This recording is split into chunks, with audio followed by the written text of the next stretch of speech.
వ్రతశాల ఇది నా యేసు నివసించశాల. దేవునికి స్తోత్రములు కలుగునుగాక, దేవునికి మహిమ కలుగునుగాక.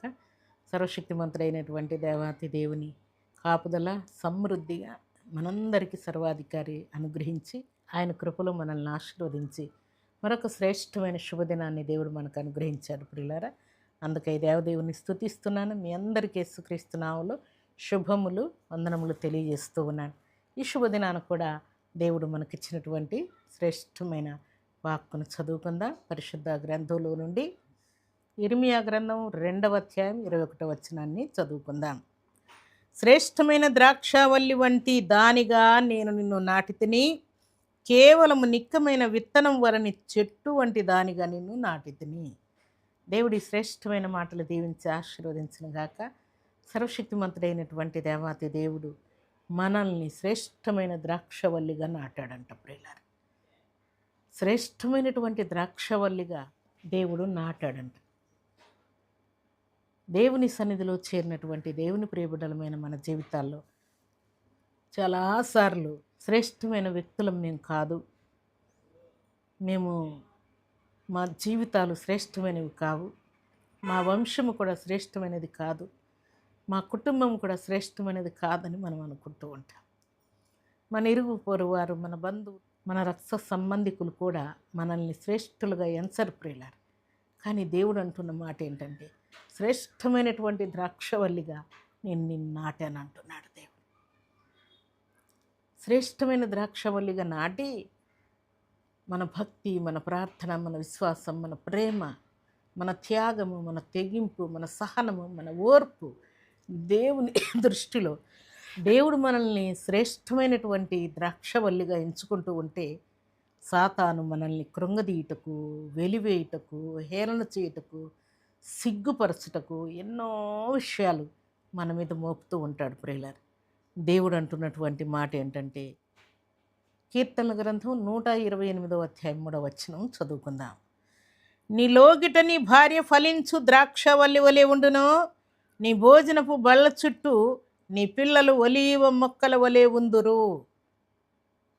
దేవుడు శ్రేష్టమైనటువంటి ద్రాక్షవల్లికి దేవుడు పెట్టినటువంటి మరొక పేరు ఏంటి అని అంటే ఫలించు ద్రాక్షవల్లి. దేవునికి స్తోత్రములు కలుగునుగాక. నీ లోగిట నీ భార్య ఫలించు ద్రాక్షవల్లిను, నీ పిల్లలు నీ బల చుట్టూ ఒలివ మొక్కల వలె వర్ధిల్లుతారని దేవుడు జ్ఞాపకం చేస్తున్నాడు. దేవుని సన్నిధిలో చేరినటువంటి మనం శ్రేష్టమైన ద్రాక్షవల్లి అంటున్నాడు, ఫలించే ద్రాక్షవల్లి అంటూ ఉన్నాడు. తర్వాత యోహాను సువార్త 15వ అధ్యాయం 1వ వచనం చదువుకుంటే, నేను నిజమైన ద్రాక్షవల్లిని, తీగలు మీరు అంటూ ఉన్నాడు. దేవుడు నిజమైన ద్రాక్షవల్లి గనుక మనము తీగలమైన మనం నిజమైనటువంటి ద్రాక్షవల్లిగా ఉంటూ ఉన్నాం. అయితే మనం కారు ద్రాక్షలు కాదు ప్రియులారు.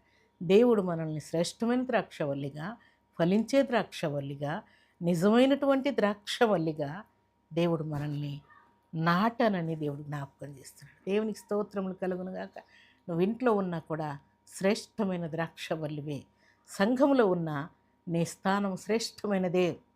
అలాగే పొలంలో ఉన్న శ్రేష్టమైనదే నీ వర్క్. ఆఫీసులో ఉన్న నీ స్థానం శ్రేష్టమైనదే. బిజినెస్లో ఉన్న నీ స్థానం శ్రేష్టమైనదే. దేవుడు అన్ని విషయంలో శ్రేష్టమైనటువంటి వ్యక్తిగా నిన్ను నిలవబెట్టాడు ప్రియులారా. అందుకే నీ ప్రార్థనకు ఒక ప్రాధాన్యత, నీ స్తుతికి ఒక ప్రాధాన్యత, నువ్వు పాడితే ఒక ప్రాధాన్యత, నువ్వు ప్రకటిస్తే దేవుని యొక్క రక్షణ కార్యం, నువ్వు పరిచర్య చేస్తే అద్భుతమైన ఆశీర్వాదపు జల్లులు నువ్వు అనుభవించబోతున్నావు. దేవునికి స్తోత్రములు కలుగునుగాక. ఈ శుభదినాన శ్రేష్టమైన ద్రాక్షవల్లివి నీవని దేవుడు నీకు పేరు పెడుతూ ఉన్నాడు. ఫలించే ద్రాక్షవల్లివని పేరు పెడుతూ ఉన్నాడు. అలాగే నిజమైన ద్రాక్షవల్లివని దేవుడు పేరు పెడుతూ ఉన్నాడు.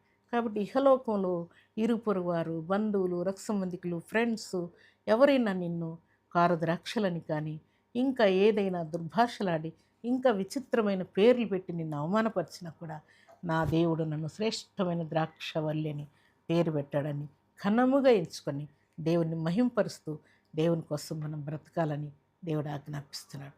దేవుడు నిన్ను నిజమైన ద్రాక్షవల్లని, ఫలించు ద్రాక్షవల్లని, శ్రేష్టమైన ద్రాక్షవల్లని దేవుడు పేరు పెట్టి ఆయన పరిచర్య కోసం నిన్ను వాడుకోవాలని దేవుడు ఆశపడుతూ ఉంటే, ఇహలోకంలో ఎవరెన్ని అపనిందలు మోపినా కూడా వాటి వైపు చూడకుండా దేవుని కొరకు మనం సాక్షులుగా ఉండాలని ఉదయకాల సమయంలో దేవుడు ఈ చక్కని మాట మనకు తెలియజేస్తూ ఉన్నాడు ప్రియులారా.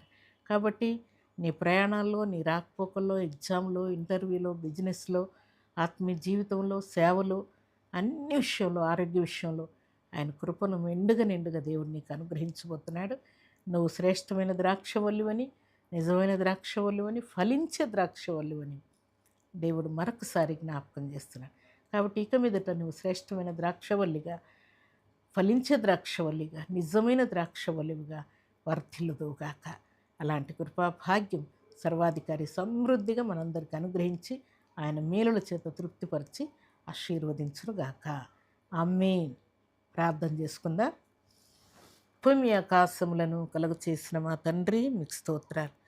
శుభదినాన మేము శ్రేష్టమైన ద్రాక్షవల్లిగా ఉండుటకు మీరు నాటినందుకై, ఫలించే ద్రాక్షవల్లిగా ఉంచినందుకై, నిజమైన ద్రాక్షవల్లిగా మమ్మల్ని ఉంచినందుకై, మమ్మను బహుగా ఫలింపజేయించినందుకై మిమ్మల్ని స్తుతిస్తూ ఉన్నాను. ఈ మాటలు మీ బిడ్డలకు దీవెనకరంగా, ఆశీర్వాదకరంగా ఉంచుతూ మీరే మహిమ, ఘనత, ప్రభావం పొందమని ప్రార్థిస్తూ, శ్రేష్టమైన శక్తి కలిగిన మీ నామానికి స్తుతులు చెల్లిస్తూ, మీ బిడ్డలందరినీ మీ కృపగల హస్తములకు అప్పగిస్తూ, వారికి ఉన్న ఎయిడ్స్ వ్యాధి, క్యాన్సర్ వ్యాధి, షుగర్ వ్యాధి, థైరాయిడ్ వ్యాధి, చికున్గున్యా వ్యాధి, ఎలాంటి వ్యాధి, బాధ, బలహీనత మీ బిడ్డలకున్న ఇప్పుడే ఈ క్షణమే తొలగించి పరిపూర్ణ స్వస్థత మీ బిడ్డలకు అనుగ్రహించి, ఇప్పుడే తండ్రి మీ బిడ్డలను తాకండి. విడుదల, శాంతి, సమాధానం, స్వస్థత సర్వసమృద్ధిగా మీ బిడ్డలకు ఇచ్చి మీరే మహిమ, ఘనత, ప్రభావాలు పొందమని దీవించమని, ఈ ఉదయకాల దీవెనల ఆశీర్వాదం ప్రతి బిడ్డకు దయచేయమని, ఈ శుభదినాన ఈ దినం బర్త్డేలు, మ్యారేజ్ డేలు జరుపుకున్న బిడ్డలకును దీవెన దయచేయమని,